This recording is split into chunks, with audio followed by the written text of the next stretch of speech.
changed. 98% of broadband consumers now have digital media. 80% of broadband consumers have accessed free internet video in the last week. 78% have watched pay television.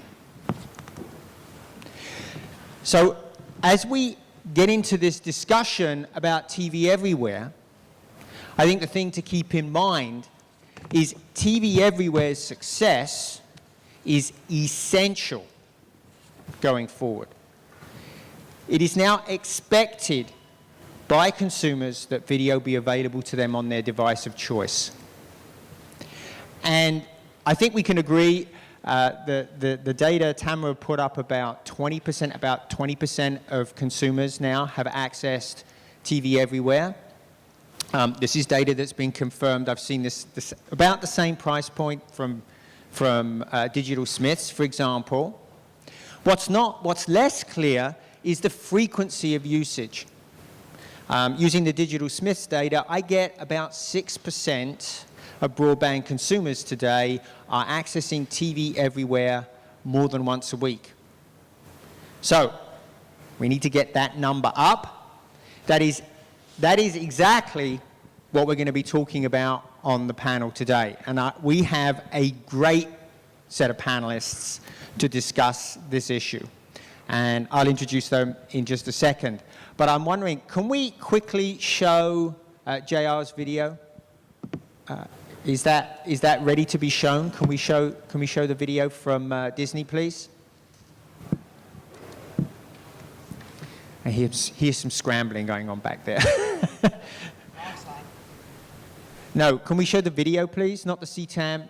There's a video. Free app with brand new features. Get all your favorite shows, shorts, and movies anytime and anywhere you want. Plus tons of new stuff like music videos, Radio Disney, and new games you may be able to play. And how about exclusive premieres of shows before they air on TV? Getting Watch for your smartphone or tablet is easy and free. With your parents' permission, you can download the app, then select your TV provider, sign in, and watch. With Watch Disney Channel, see what you want when you want it. Where will you watch?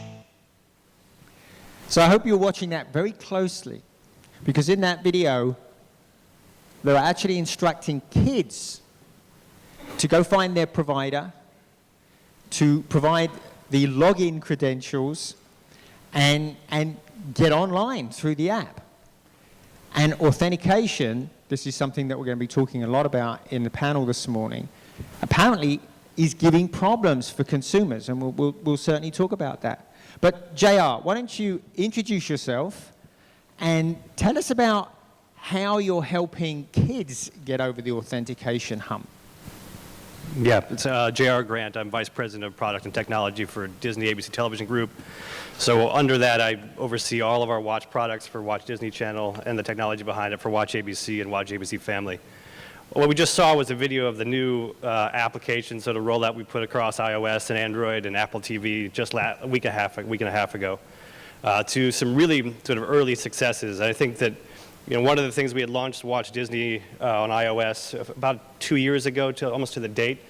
And with this new release, we noticed that kids obviously are engaged with the video, but as the video says, we wanted to sort of put more. We noticed what they were doing in other applications, so we wanted to introduce games and short-form content, even Disney Radio, to sort of increase the stickiness of the application. I mean, so now to the question about getting kids through the authentication gate. I mean, to be fair, we asked the parents the kids to find their parents and then go and try to get their credentials. But we did a ton of research. We had focus group after focus group after focus group, really dissecting down to the verbs and adjectives and icons to try to make sure that kids understood and parents understood what they were asking us to do, what we were asking them to do to get to the content. And after that, we looked at all of the focus group. We looked at the data literally almost every day, every single day, and look at where are people failing, where can we improve language, where can we improve the app experience and the user experience to get them through, because it's hard. I mean, it is very challenging.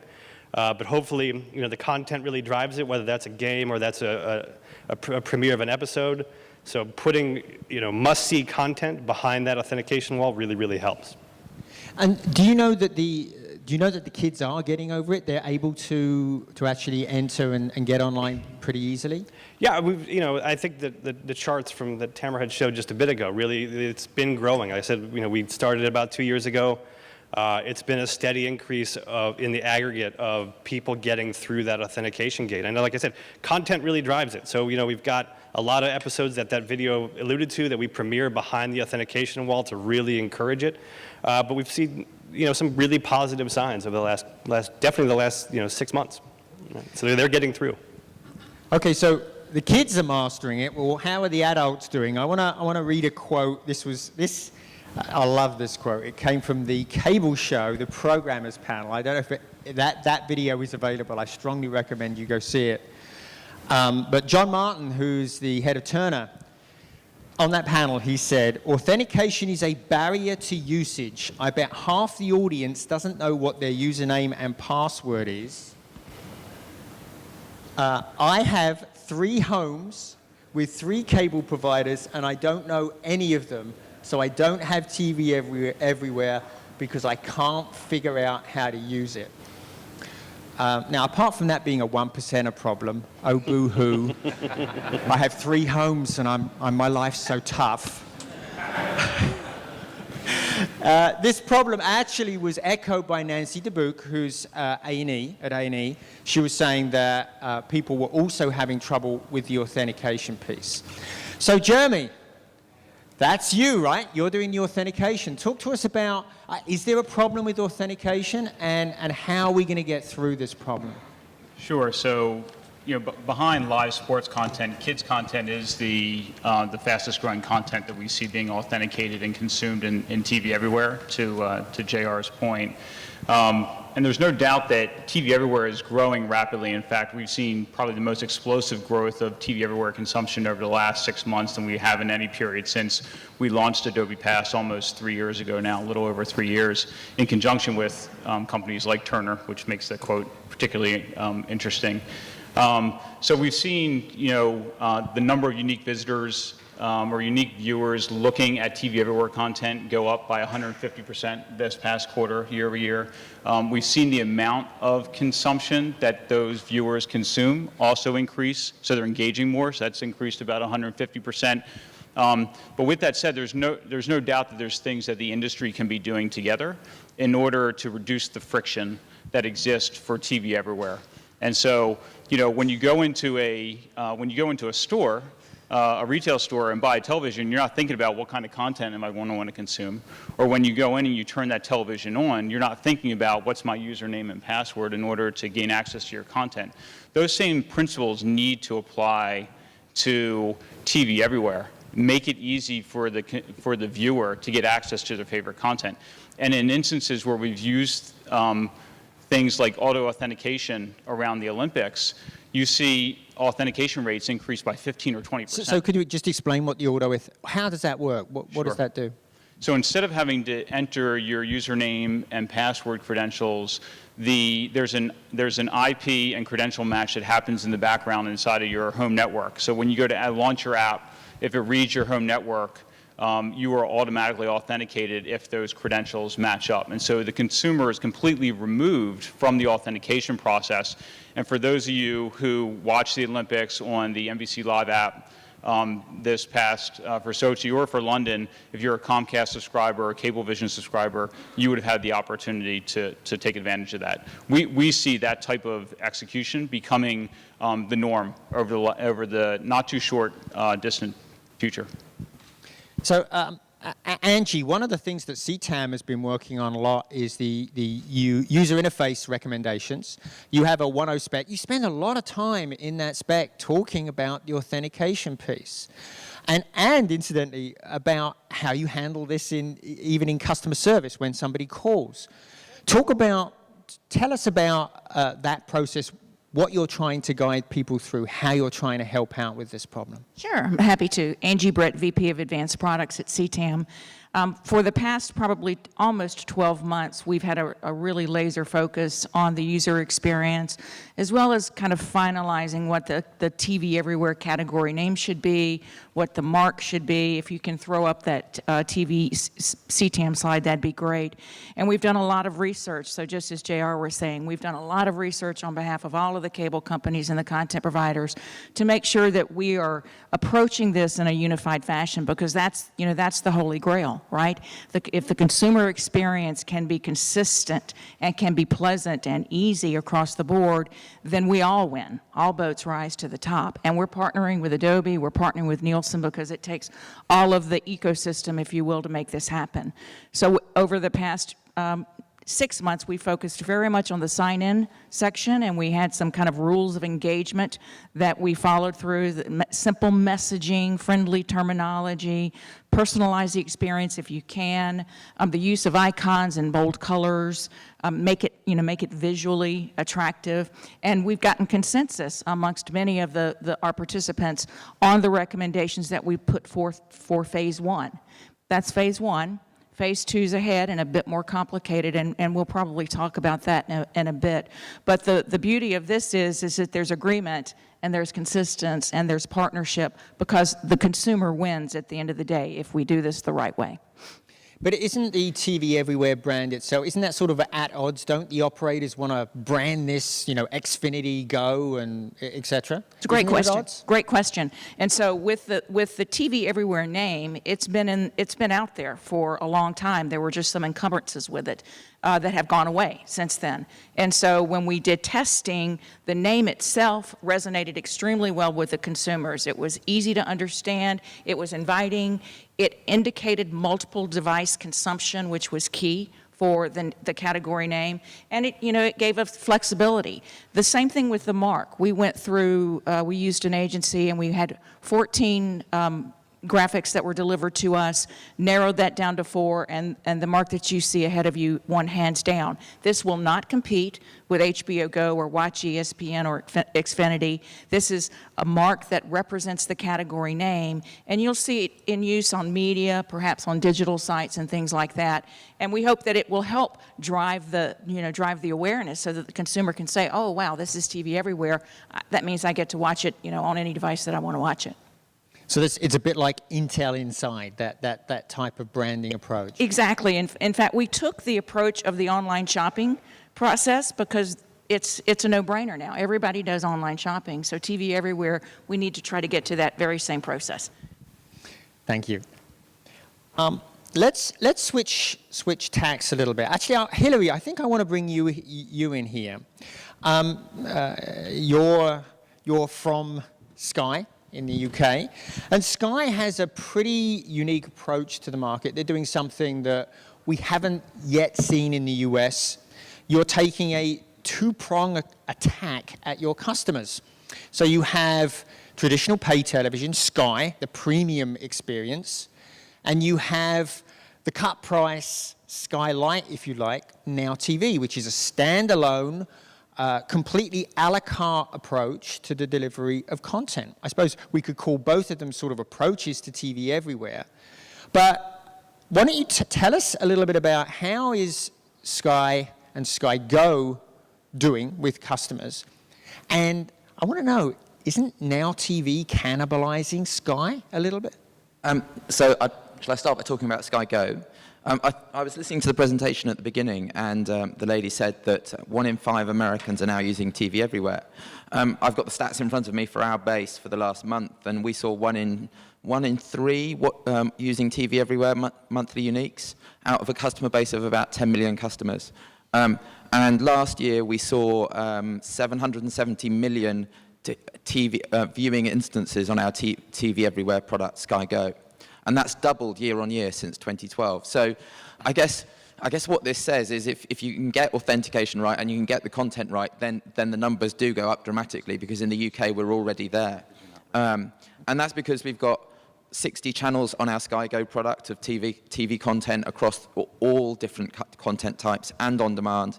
And we've made the experience really, really simple in terms of authentication, because we don't have to authenticate into multiple apps. and then we've advertised it and made it a big success. So from our point of view, TV Everywhere is going really well. And in fact, what we found is it doesn't detract from what's going on in the living room. It adds to it. And in fact, it's not really detracting from the living room in terms of, adding to the living room in terms of people watching elsewhere. Actually, people are watching more TV in their home. They're just watching it around their home and doing more stuff around their home. And then if we think about Now TV is a really interesting proposition. So pay TV in the UK is only about 60% penetrated. And we decided that there looked like to be an opportunity to grow the overall market by launching a competing product to ourselves, essentially, called Now TV. But the real goal was to open up that extra 40%. And the good news is it doesn't cannibalize our core business. It's truly additive. They are essentially TV Everywhere customers because they're watching OTT. We don't see it that way. We just see it as another platform to get our great content out to our customers. Now TV also is not just an on-demand product, right? It also includes the live TV channels? Yeah, absolutely, all of them. So you can subscribe. I think you can subscribe to the sports channels just for a day. Is that right? And how does that work? Yeah. So the way we made it work is on our core Sky proposition, entertainment is about £20 and sports is about £40. So $30 and $60. On Now TV, entertainment is about $7-8 and sport is £10 a day, about $15 a day. Because we're targeting a different group of people. These are people who don't want the entire sports pack all month. They just want the odd game here or there. And that's proving to be really successful. And for us, it's truly incremental business. These are customers that would not have been customers otherwise. And what devices do you see your customers using? We're seeing it across, so TV Everywhere, if we talk about Sky and Sky Go for a second, that's largely about tablets and laptops and iPads and iPhones. If you talk about Now TV, which is a core TV proposition, what really matters is watching on a big screen. So we were quite surprised to begin with that there wasn't that much tablet and wasn't that much phone in it. But actually what there was more games consoles, and we also white label the Roku box into the UK. So we've been selling Roku boxes white labeled into the UK as part of a partnership with them. And that's going really well. And then across the connected TVs as well. And we're seeing broad growth across all platforms as long as the device is connected to the main TV. Because people want to watch TV on a TV. It's kind of not that surprising. They will watch it on a tablet or a mobile when there's not a TV there. But if you get the choice and you're in your living room, then a TV is probably the right thing to watch it on. So, Chris, can you introduce yourself, and then can we talk a little bit about the ad opportunity with TV Everywhere, just to move the conversation along here. So introduce yourself and then talk about ads in your TV Everywhere products. Sure, I'm Chris Falkner from NBCUniversal, and I work on our advanced television products for the NBC Broadcasting brand. So we're looking right now as TV Everywhere is a digital product to us, and so we're selling and packaging TV Everywhere, no matter what the screen it ultimately ends up on, as a digital product. So digitally inserted ads, both in a linear stream. So we've launched, 18, 20 cable networks that are a simulcast, essentially, of the linear stream. So we're doing dynamic digital ad insertion on the majority of those. Same you would do with the on-demand content that's also authenticated, so kind of TV Everywhere authenticated on-demand content. So, and are you doing ad replacement, ad insertion in TV Everywhere today? So you're selling avails and you're actually doing insertions into those? Yes, yeah. So all those products are a digital, using our digital ADS to dynamically insert an entirely new commercial payload. Now, when you sell those, are you selling them as like separate things, or are they all? Do you now sell TV ads and TV Everywhere ads in bundles, or how does that work? The TV Everywhere is part of our digital sale, so we sell digital across all screens, across all different access points.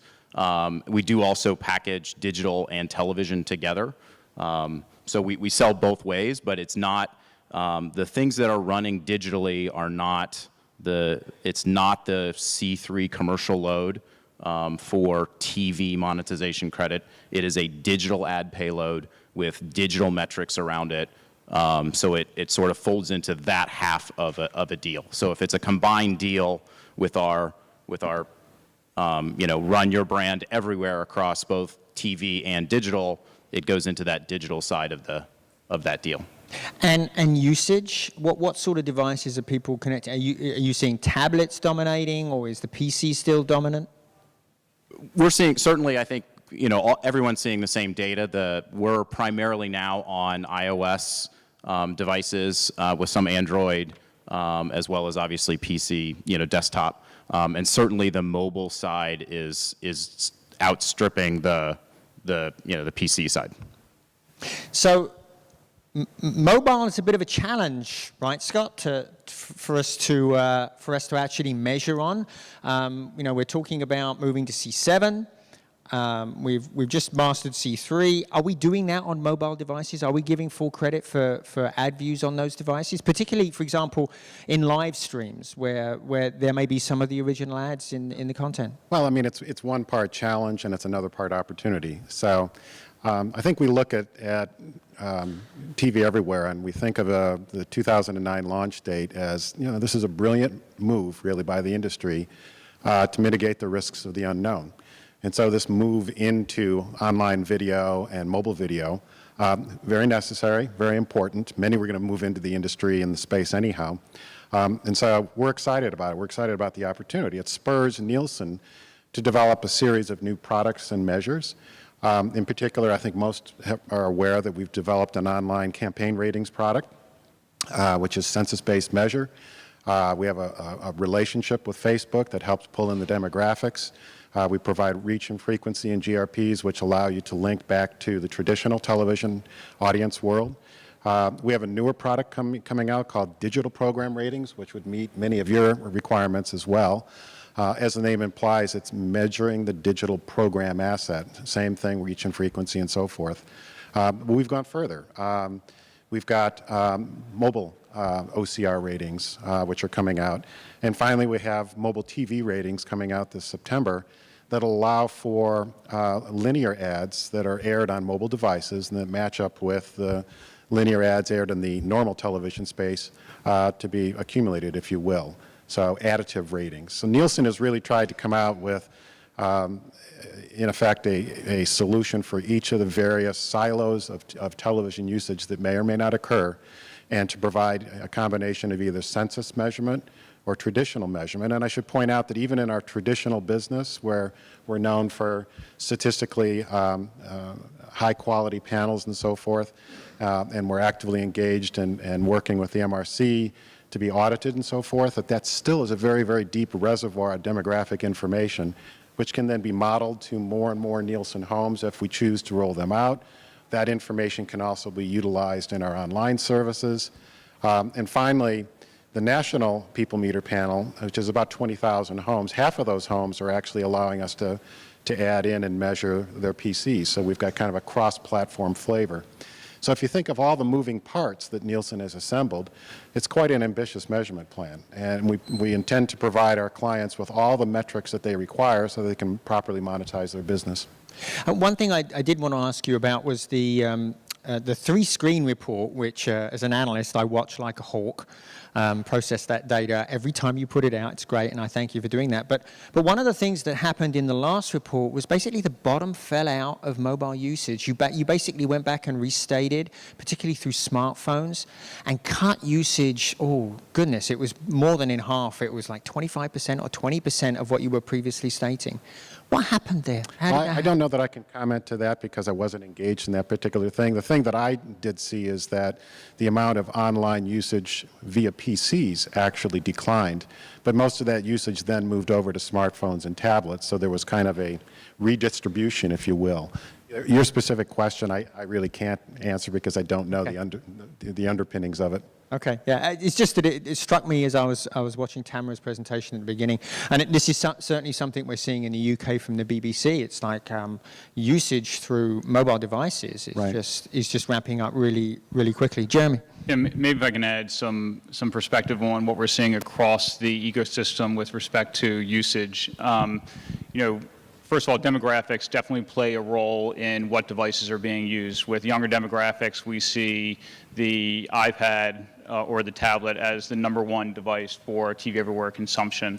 The tablet came out and took a very quick lead in being the dominant device for TV Everywhere content consumption. It had over 50% of the consumption in the market.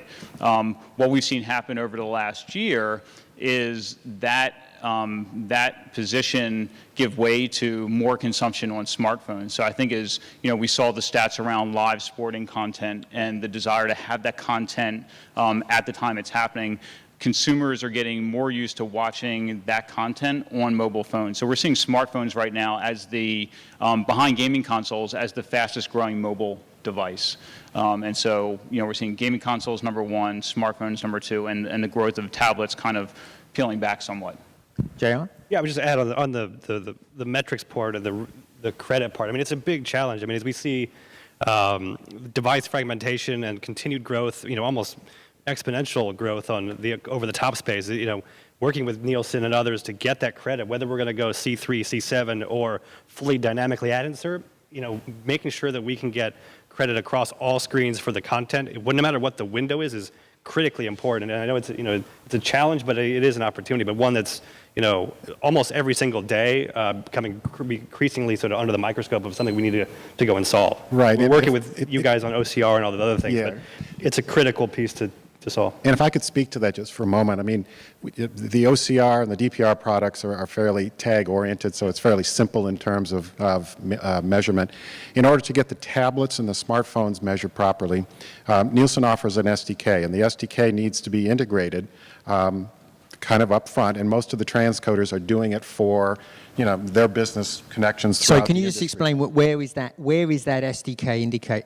Is it integrated at the client level, or is it integrated? Both. So at the actual tablet level, we also require that the apps have the SDK integrated. So in effect, you're taking the Nielsen watermark, which we use for traditional television measurement, which is inserted into all content, and we're creating an ID3 tag, it's merely an envelope. It's kind of a vessel for carrying a watermark through HLS systems and so forth. So that's applied up front where content is traditionally encoded and watermarked, and then the actual player apps across all of the players, there's hundreds of them in the industry, that integration needs to occur. So we're kind of out there really pushing our clients, move quickly, because in September we want to be able to offer the measurement, but we're somewhat dependent upon that integration to take place on an MVPD, and content provider player level.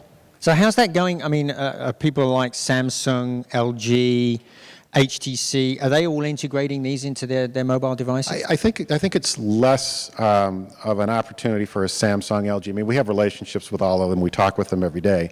It's really more of the transcoders up front, the content providers, to make sure that we're doing and they're working with their transcoders to affect the SDK integration. And then at the player level, it's usually the programming guys that have to make sure that this SDK gets integrated. It's not a huge amount of work, but it's a body of work that has to be obviously planned and tested. So it's not trivial, but it's not huge. So it's in the app that it gets integrated into. Yes. So JR, have you guys done that? Yeah, we've been working with Nielsen for a while. I mean, I think we did a test last year for the mobile OCR stuff before you even announced the official product. We've been working almost hand in glove with you guys over the last, I would say, definitely 6 to 12 months. Yes. Trying to get to this solution. Like I said before, it's challenging because of the fragmentation, but really critical to the business. So I think over the long haul, it's like really, what do we need to do to put ourselves in a great position 2, 3, 4 years from now? Chris, have you done that at NBC as well? I think we've been sort of the same place. We were part of the, I guess it was beta testing. I'm not sure what the official name was. And we would look down the road to do that integration of those SDKs into the various players and into the various devices, when you get to the Xboxes and things like that. But again, I think I would agree with JR that it's probably a couple of years down the road. Right. Hilary, what's going on in the UK with ads and ad insertion into TVE in particular? So what we're doing in the UK is, because we have dynamic ad insertion across our TV Everywhere proposition, our video on demand proposition, and we've in the UK launched something called AdSmart, which enables us to swap out ads in live linear streams on the set-top box. So we've been working towards sequential and consequential advertising, so that you can run an ad on TV and then run a follow-on ad on the mobile device sequentially and consequentially, so we know that the user's seen it on TV, and then we can show another advert on the mobile device, so we can join that whole experience up together. Okay. I think, Jeremy? I think and I never properly introduced myself when we started, so I run the Adobe Primetime business for Adobe, and beyond the TV Everywhere authentication, Primetime focuses on delivering TV experiences across all screens, and part of that platform with Adobe Primetime is dynamic ad insertion. One of the things that we see across the board with our customers that are using dynamic ad insertion is in those instances where they think there's an incremental revenue opportunity, they're taking that opportunity to dynamically insert ads. So for instance, during the Olympics with NBC Sports, or we see Turner doing it with Watch TNT or Watch TBS, that it's really driven by the desire for, if we think we can drive incremental monetization, we're going to dynamically insert that ad. There's also the concept around personalization and how do we develop, determine a more relevant experience in those platforms and use dynamic ad insertion in order to drive a hopefully more valuable experience and therefore a higher CPM for the ads that are being placed there. And that's actually a nice transition into an interesting area, which is TVE is unlike television in that it's an intensely personal experience, right? So how do you think about delivering your shows in a TVE environment? How does that differ from delivering it on a television? Angie. I thought you. Right. No, well, so we've done some research, and you can find all of this research on the new TVE site at CTAM. It's ctam.tve.com, and it's open. We did some research where the consumer, once the term TV Everywhere was not necessarily familiar to them, but when you then explained the experience to them, and talked about the multi-device opportunity and talked about the ability to be able to consume content in other locations besides on your couch, it was quite eye-opening. And these were, it was, one particular quote comes to me, "You mean I can watch TV in my RV when I go on vacation?" It was quite it was a revelation to them. And so we continued doing more testing, and as a result, the more that they feel comfortable with the cable company and the content provider and the partnership there. In many instances, they were concerned about sharing their credentials with a Turner because they were afraid they were going to get spammed or going to get marketed to and whatnot.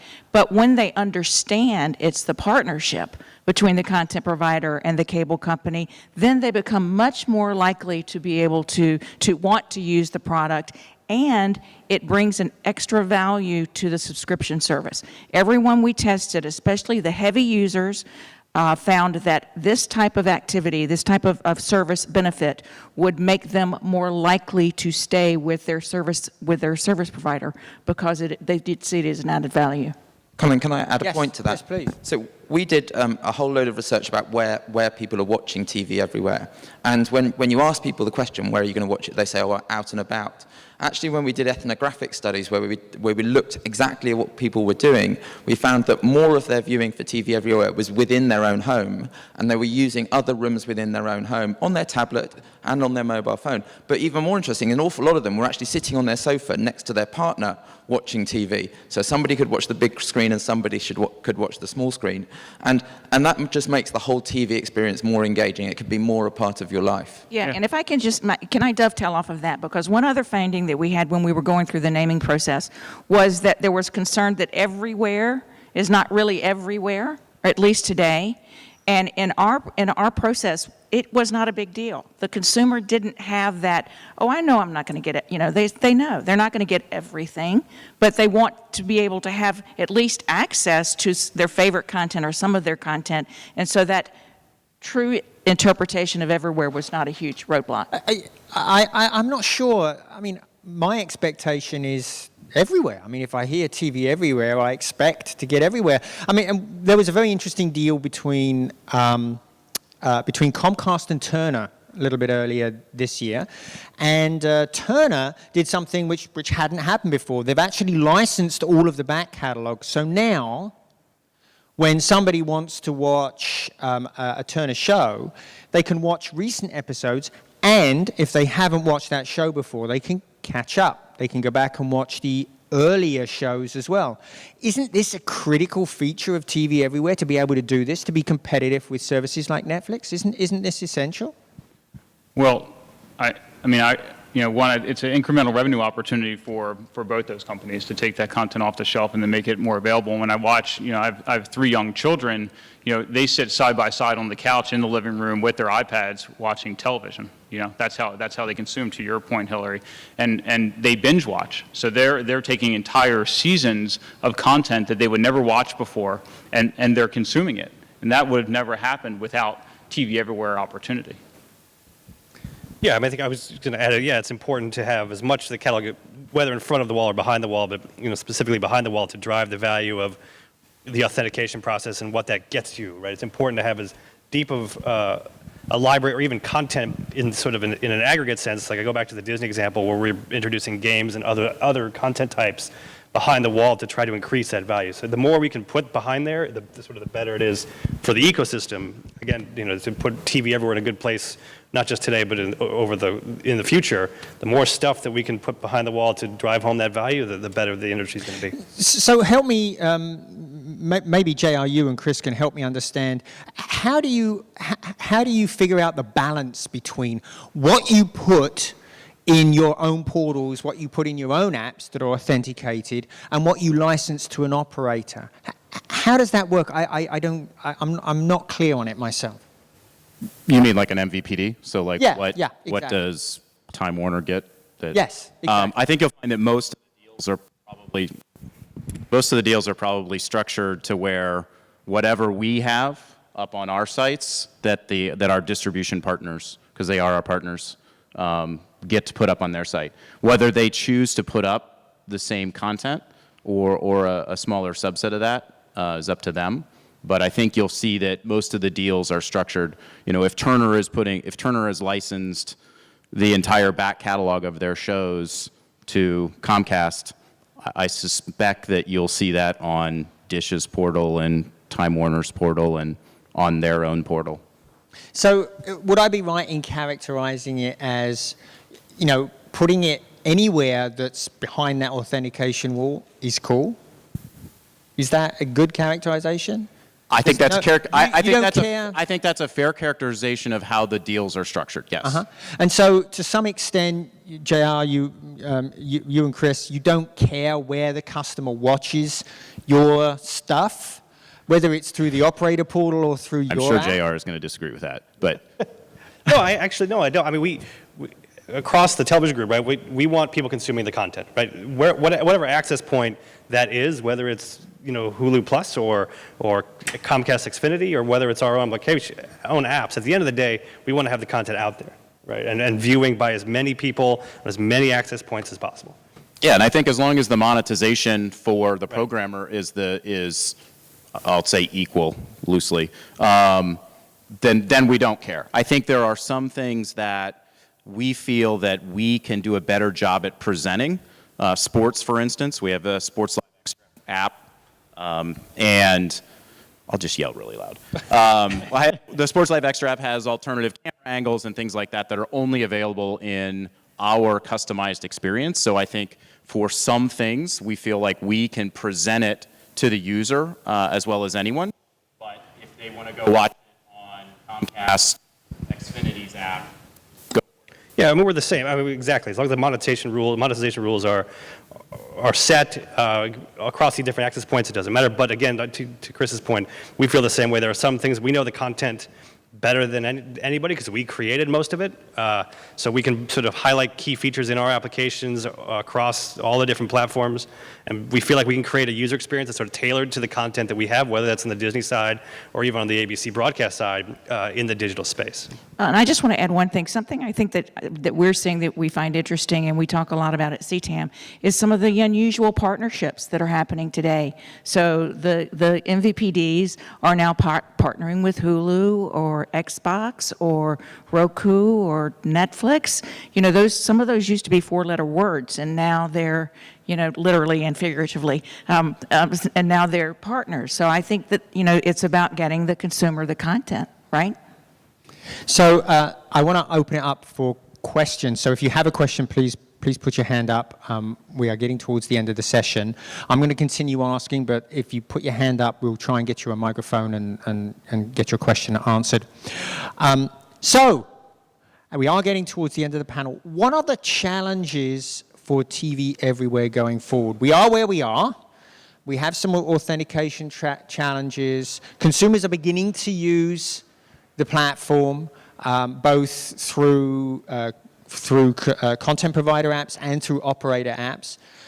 What are the challenges ahead for TV everywhere?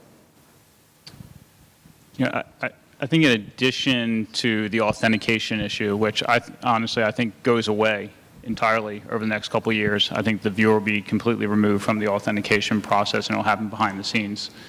I think discovery is still a big issue for viewers. They don't know where to find their content or, you know, how they should, you know, where to go to find that content. It seems like that's a huge challenge. Angie just touched on it. Yeah. You know, with operators integrating things like Netflix onto the set-top box going forward, discovery is a big deal, right? Yep. But I think part of what I will say that I think that also starts to get solved as everyone gets their TV Everywhere product rolled out. You now no longer are worried, does NBC have, can I go see a Bravo show? Can I go find that? Oh, wait, Bravo doesn't have, Bravo does, by the way, but XYZ channel doesn't have TV Everywhere. So as everyone starts to put more and more of their content and get linear channels up so that I can go and watch when I have my iPad, it's kind of like, you know, sitting in front of my cable box. That also helps solve that people then, they know what to expect. And as long as everyone is playing in that ecosystem, it becomes just like you're sitting. Consistency seems to be a really big deal. I mean, I was very frustrated. I was doing a webinar with Fox about Fox Sports Go. I couldn't look at it because my operator didn't authenticate. This is very confusing to consumers, right? It is, and I think we've seen with the Olympics that we've pushed the envelope on a lot of these. I mean, we had over 225 different operators authenticating in the Olympics, so a huge number of even very small, you know, cable MVPDs were authenticating for the Olympics. So I think you're starting to see these things, and things like big events help push that forward to where you can get people on board to do the authentication with our friends at Adobe and things like that. And I think another interesting thing that you guys did with the Olympics was the NBC Sports app was also on the Xfinity platform, right? So it wasn't just that you would see it on a standalone basis, but it was also inside the MVPD environment as well, which was interesting. Right. Jeremy, other challenges? What are you facing with TV Everywhere? Hilary, sorry. Like, beg your pardon. A new name. You know, I would agree with you that discovery is probably the biggest challenge and the biggest opportunity. We're now adding more content than we've ever added before to these devices, and I actually think this is where the operators like Sky can really add value, because we have access to all of the content. We've got over 60 channels on our TV Everywhere proposition. We can really help the consumer navigate to a great piece of content, because we did a little piece at work and we found that if you can reduce down the amount of time between arriving at an app and watching something, then they're much more likely to stay and they're much more likely to be sticky. So I think that's what we do already, we will do more of, and we will make it even better. And another thing, it kind of goes back to the authentication piece that we did very successfully in the Olympics, is the concept of a temporary pass. So when you went to the NBC Olympics app, you could get to video very quickly, and then you had time to go hunt down your credentials. So you could start watching an event, and you had a certain amount of time with which you could continue to watch before you had to actually get your credentials in and authenticate. So it goes back to that, get the person very quickly to the video. So they come on at 8 o'clock and they want to watch Real Housewives, they can click and start watching Real Housewives while they go find their cable bill and find the 37-digit code. And by the way, if you get them there, they will consume 2 to 3 times as much content as they will as an unauthenticated viewer. So there's, I mean, yeah, especially like the kids side, we even see it more than 2 and 3 times. And once we get them over that wall, which is, becoming a lower and lower wall, as you guys have just talked about, I agree with everything you've said. Yeah, the consumption rates per unique and per session are, continuing to climb. Yeah. And we have a question in the audience. Yes, sir.